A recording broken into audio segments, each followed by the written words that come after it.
आज हम बात करेंगे शिव प्रकाश शुक्ला के सनसनीखेज एनकाउंटर की। क्या वो एक फर्जी एनकाउंटर था या असली? एक चश्मदीद गवाह आज आपके लिए लेकर आए हैं, जिसने हमें बताया। तो मुझे इतना याद है कि यहाँ पर एक गाड़ी थी, सेलो गाड़ी, और मुझे पता नहीं कौन थे, कुछ लोग आए थे और उनको उठा के और यहाँ से लेकर गए। कौन थे वो, क्या था, क्या हुआ था?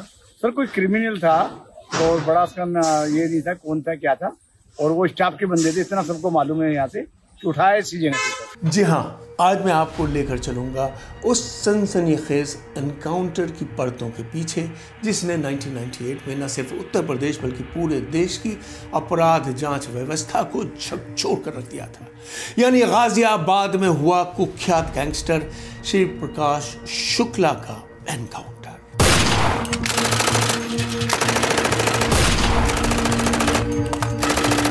1998 में इंडियाज मोस्ट वांटेड के जरिए हमने इस पूरे एनकाउंटर को देश के सामने सबसे पहले और आधिकारिक रूप से प्रस्तुत किया था। उस वक्त हमारे पास एसटीएफ का ऑफिशियल वर्जन था, जिसकी अगुवाई कर रहे थे श्री अजय राज शर्मा जी और श्री अरुण कुमार जी। उनके साथ थे उनके जाबाज सहयोगी सत्येंद्र वीर सिंह जी, राजेश पांडे जी, देवतिया जी और कई अन्य उनके साथी। अरुण कुमार जी तो आदतन कम बोलते हैं। एनकाउंटर के मुतालिक जो भी कुछ बोला गया वो राजेश जी द्वारा बोला गया या फिर अजय राज शर्मा जी ने औपचारिक रूप से अपनी किताब में लिखा। अनौपचारिक रूप से एसटीएफ के दूसरे अधिकारियों ने बहुत से लोगों को बहुत कुछ बताया, लेकिन जो कुछ भी बताया वो सब अनौपचारिक यानी ऑफ द रिकॉर्ड। एसटीएफ और यूपी पुलिस के औपचारिक वर्जन के मुताबिक शिव प्रकाश शुक्ला को गाजियाबाद के राजनगर में देखा गया। एसटीएफ ने उसका पीछा किया, गैंगस्टर ने फायरिंग की और जवाबी कार्रवाई में एसटीएफ ने उसे और उसके दो साथियों अनुज प्रताप और सुधीर त्रिपाठी को ढेर कर दिया। यही था वो वर्जन जिसे हमने भी अपने शो इंडियाज मोस्ट वांटेड में 29 सितंबर 1998 को देश को दिखाया था। लेकिन तब से लेकर अब तक बहुत सी अफवाहें, कहानियां और ऑल्टरनेट वर्जन सामने आए हैं। कुछ का दावा है कि शिव प्रकाश शुक्ला को असल में दिल्ली से एक पीसीओ से गिरफ्तार किया गया था। उससे गहन पूछताछ की गई, ज़रूरी सूचनाएं उससे हासिल की गई और फिर उसे उत्तर प्रदेश में गाजियाबाद में ले जाकर एक फर्जी एनकाउंटर में मार दिया गया। मैं खुद उस एनकाउंटर के ठीक फौरन बाद गाजियाबाद के राजनगर इलाके में गया था। वहां से शिव प्रकाश शुक्ला के एनकाउंटर की ज़रूरी रिपोर्टिंग और एंकरिंग भी मैंने की थी। शिव प्रकाश शुक्ला के एनकाउंटर में इस्तेमाल की गई गाड़ी भी हमने अपने प्रोग्राम के रिकंस्ट्रक्शन में इस्तेमाल की थी। गाड़ी का करीब से मैंने खुद भी मुआयना किया था। मैं वीडियो के इस मरहले पर आपको ये स्पष्ट कर देना चाहता हूं कि हम उत्तर प्रदेश पुलिस के आधिकारिक वर्जन के पक्ष में या उसके विपक्ष में किसी भी तरह के दावे की पुष्टि नहीं कर रहे हैं, क्योंकि हमारे पास दोनों के मुतालिक कोई ठोस निर्णायक प्रमाण नहीं है। वो कानूनी प्रमाण जो अदालत में ये साबित कर सके कि शिव प्रकाश शुक्ला को पहले पकड़ा गया और फिर उसके बाद उसे एक फेक एनकाउंटर में मार गिराया गया। ना डायरेक्ट एविडेंस है और ना ही सर्कमस्टांशियल एविडेंस है हमारे पास। लेकिन हम आज आपके सामने कुछ ऐसी जानकारियां ला रहे हैं जो आपकी उत्सुकता को जरूर जगाएंगी। तो आइए सबसे पहले चलते हैं उस असली जगह पर जिसे 27 सालों में पहली बार कैमरे के सामने लाया जा रहा है। वो असल एसटीडी बूथ, वो असल लोकेशन जहां आखिरी बार शिव प्रकाश शुक्ला को उसकी गर्लफ्रेंड से बात करते हुए देखा गया था। हमारे पास शुक्ला की और भी रिकॉर्डिंग्स मौजूद हैं जो बहुत जल्द आपको सुनवाई जाएंगी। आइए अब चलते हैं दिल्ली के पॉश इलाके ग्रेटर कैलाश 2 में मौजूद उस जगह पर जहां से कथित रूप से एसटीएफ ने शुक्ला और उसके दो साथियों को पकड़ा और उसके बाद तीनों को गाजियाबाद के राजनगर इलाके में मार डाला। ऐसा दावा किया गया है एक किताब वर्चस्व में, जिसे लिखा है पत्रकार संदीप पांडे जी ने। मैंने हाल ही में ये किताब पढ़ी है और मुझे ये कहना होगा कि ये किताब एक बेहतरीन किताब है। बहुत मेहनत की है संदीप पांडे ने इसे लिखने में। ये किताब न सिर्फ श्री प्रकाश शुक्ला बल्कि उस दौर की राजनीति और अपराध पर एक गहन शोध पर आधारित है। जो लोग क्राइम और पॉलिटिक्स के गठबंधन को गहराई से समझना चाहते हैं, उसका अध्ययन करना चाहते हैं, तो ये किताब उन्हीं के लिए है। अगर ये किताब अभी तक आपने नहीं पढ़ी है तो इसे खरीदिए और इसे ज़रूर पढ़िए। इस किताब के अलावा आईपीएस और मेरे पुराने साथी राजेश पांडे जी की भी एक किताब है और इसका नाम भी है वर्चस्व। ये भी एक बेहतरीन किताब है, ये मेरी फेवरेट है।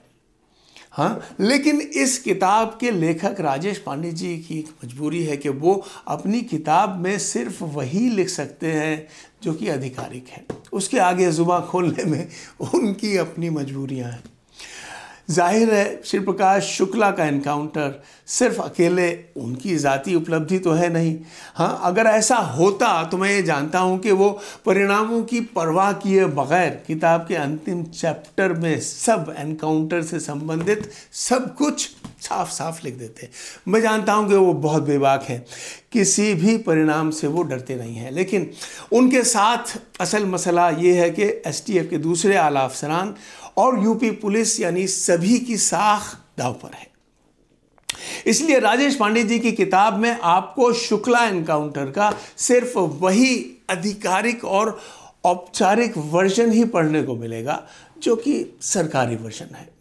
लेकिन संदीप पांडे जी की किताब में सरकारी वर्जन के अलावा एक दूसरा वर्जन भी मौजूद है जिसमें यह बताया गया है कि श्री प्रकाश शुक्ला को दिल्ली के ग्रेटर क्लास 2 से एक एसटीडी बूथ से गिरफ्तार किया गया था, ठीक उस वक्त जब शुक्ला एक राजनेता को फोन पर धमका रहा था। अब आइए मैं आपको इस कहानी के 2 कदम आगे और लेकर चलता हूं।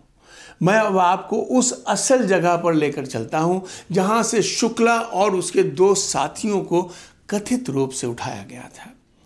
यह साउथ दिल्ली में जीके 2 का इलाका है। ये इलाका वसंत कुंज, जहां शुक्ला अपने दिल्ली के आखिरी आवास के दौरान रह रहा था, वहां से बहुत ज़्यादा दूर नहीं है। शुक्ला अपनी दिल्ली की फरारी काटने के दौरान या तो बहुत भीड़ भाड़ वाले इलाके में जैसे नई दिल्ली रेलवे स्टेशन के पीसीओ यानी एसटीडी बूथ का इस्तेमाल कर रहा था, या फिर जीके 2 के इस जैसे इलाके में मौजूद इस सुनसान इलाके के एसटीडी बूथ का। जो हमारे यंग दर्शक हैं उनको पीसीओ एसटीडी बूथ नहीं मालूम होगा। मोबाइल आने से पहले देश भर में एसटीडी बूथ हुआ करते थे जहां पैसे देकर फ़ोन पर बात की जाती थी। जीके 2 में मौजूद ये एक छोटी सी मार्केट थी और आज भी एक सुनसान छोटी सी मार्केट ही है। इस मार्केट से जुड़ा है ये सुनसान पार्क। ये पार्क आज डेवलप है, लेकिन उस समय यहाँ सिर्फ एक खुला मैदान ही हुआ करता था और इलाके के बच्चे लड़के यहाँ क्रिकेट खेला करते थे।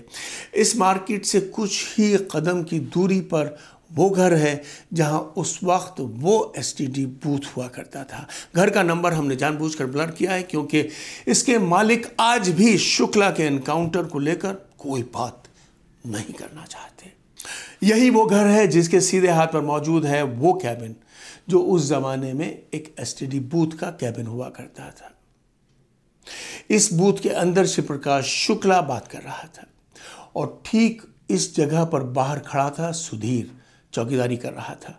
ठीक इसी जगह से दिल्ली पुलिस के स्पेशल सेल के एसटीएफ ने सुधीर को लपक लिया और सीधे उसे कथित रूप से दिल्ली पुलिस की जिप्सी में पटक दिया। और फिर उसके बाद एक दूसरी टीम जिसमें यूपी एसटीएफ वाले भी शामिल थे, उन्होंने अंदर जाकर ये जहां पर आज ये पेड़ पौधे लगे हैं मौजूद कुर्सी पर बैठे अनुज प्रताप को समेट लिया और इसी जगह पर उससे पूछा गया कहाँ बा श्री प्रकाशवा, और इसी जगह से अनुज ने इशारा किया था कि अंदर है। सूत्रों का कहना है कि श्री प्रकाश शुक्ला उस वक्त इस कैबिन में मौजूद था और नेताजी को गलिया रहा था। एसटीएफ और दिल्ली पुलिस वालों की किस्मत अच्छी थी कि शुक्ला की पीठ इस कैबिन के दरवाजे की तरफ थी। सूत्रों के मुताबिक दोनों राज्यों के 8 हट्टे कट्टे जवान अकेले श्री प्रकाश शुक्ला को पकड़ने के लिए यहां अंदर आए, जिनमें 3 एक साथ बिजली की रफ्तार से इस कैबिन में घुसे। श्री प्रकाश शुक्ला गुस्से से तमतमाते हुए नेता को गाली दे रहा था। उसे एहसास ही नहीं हुआ कि उसकी पीठ के पीछे क्या चल रहा है। सूत्रों के मुताबिक अंदर घुसे दिल्ली पुलिस के जवानों ने उसे यहाँ अचानक दबोच लिया और हवा में उठा लिया। तीनों उसे उसी तरह पकड़े इस कैबिन से बाहर लाए और बाहर खड़े जवानों की मदद से सब शुक्ला को उठाकर तीर की तरह उस रोड पे ले गए जहां उसकी जिप्सी खड़ी थी। उसी में शुक्ला को भी डाल दिया गया। अनुज और सुधीर की तरफ से कोई हलचल नहीं थी। दोनों बिल्कुल खामोश बैठे थे, लेकिन शुक्ला को संभाल पाना एसटीएफ के लिए मुश्किल था। शुक्ला की पीठ पर दो जवान बैठे थे, उसके सर पर पिस्टल लगी थी। इस तरह अनौपचारिक वर्जन के मुताबिक शिवप्रकाश शुक्ला को इन्हीं रास्तों के जरिए दिल्ली के एक स्पेशल सेल में ले जाया गया, जहां उससे गहन पूछताछ की गई और फिर अगले दिन उसे कथित रूप से यूपी एसटीएफ के हवाले कर दिया गया। हमने जीके में मौजूद अपने सोर्सेज की मदद से उन पुराने लोगों को जा ढूंढा जो इस वक्त इसी इलाके में मौजूद थे। तो मुझे इतना याद है कि यहाँ पर एक गाड़ी थी, सेलो गाड़ी, और मुझे पता नहीं कौन थे, कुछ लोग आए थे और उनको उठा के और यहाँ से लेकर गए। कौन थे वो, क्या था, क्या हुआ था?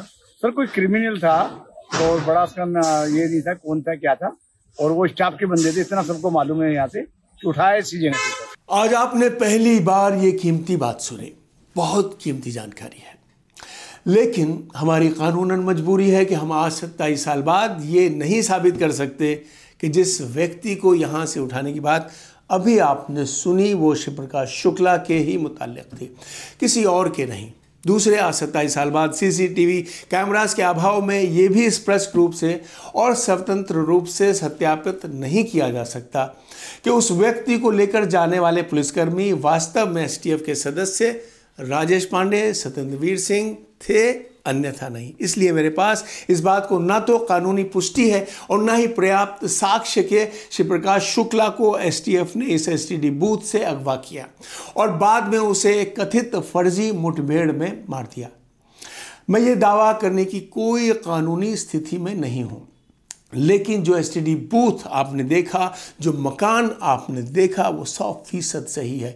इसी पीसीओ से शिवप्रकाश शुक्ला ने हरिशंकर तिवारी को अपने जीवन की आखिरी धमकी दी थी और यही वो जगह है जहां से शुक्ला ने देर तक अपनी गर्लफ्रेंड से आखिर बार बात की थी। हम सिर्फ हालात और तथ्यों को जोड़ रहे हैं और फैसला आप पर छोड़ते हैं। 2+2 का जोड़ आप कर सकते हैं और यकीन जानिए हमारी ऑडियंस इतनी समझदार है कि वो सच्चाई को खुद ब खुद छान लेती है। इसलिए इस बेहद संवेदनशील मामले की तह तक जाने के लिए मैं खुद पहली बार उस लोकेशन पर गया। बहुत मशक्कत के बाद हमने वहां के चश्मदीदों और लोकल लोगों से बात की। हमने पीसीओ में काम करने वाले एक पुराने कर्मचारी से भी बात की। उसने हमें बताया उस दिन क्या हुआ था। पता नहीं सर, इतना याद नहीं है। फिर भी मोटा मोटा जो ध्यान आया नहीं, कुछ नहीं। नहीं मतलब अभी वो उसका कोई वो नहीं है, अगर आप मतलब कुछ ध्यान है तो बता सकते हैं। कुछ ध्यान नहीं है। स्वाभाविक है, पुलिस का नाम सुनकर अच्छों की याददाश्त धुंधली हो जाती है और इतने संवेदनशील मुद्दे पर लोग खुलकर बोलने से कतराते हैं। लेकिन एक बात मुझे आज भी साफ साफ याद है, मेरी याददाश्त अभी बाकी है। एनकाउंटर के अगले दिन एसटीएफ अधिकारी श्री राजेश पांडे जी ने मुझसे खुद कहा था, शुक्ला ने मरने से पहले उनसे कहा था कि हम दोनों ब्राह्मण हैं, मुझे मत मारो। मैं उस बातचीत का प्रत्यक्ष गवाह हूं। अब अगर मैं आज राजेश पांडे जी से ये पूछूं कि शुक्ला जी ने जो ब्राह्मण वाली बात आपको कही थी, वो बात शुक्ला ने आपको गोली लगने से पहले कही थी या बाद में, तो शायद आज वो मेरे इस सवाल का जवाब न दे पाए। मुझे लगता है कि उनकी भी अपनी मजबूरियां हैं। कुछ बातें वो दिल से सबको बताना चाहते हैं लेकिन मंच पर कह नहीं सकते। जैसे किसी शायर ने खूब कहा है कि कुछ तो मजबूरियां रही होंगी, यूं ही कोई बेवफा नहीं होता। अगले एपिसोड में मैं आपको शिवप्रकाश शुक्ला की डायरी से जुड़े उन पन्नों की बात करूंगा जिसमें शुक्ला ने मेरे नाम का जिक्र किया था। क्या लिखा था डायरी में शुक्ला ने, आप जरूर जानना चाहेंगे, है ना। हमें देर जरूर हुई है इस चैनल को शुरू करने में, लेकिन आपके आशीर्वाद, आपके सहयोग, आपकी मदद से ये चैनल बहुत जल्द देश का नंबर 1 चैनल बनेगा। Thank you so much for watching India's Most Wanted. Remember Together we can and we will make a difference. Goodbye for now.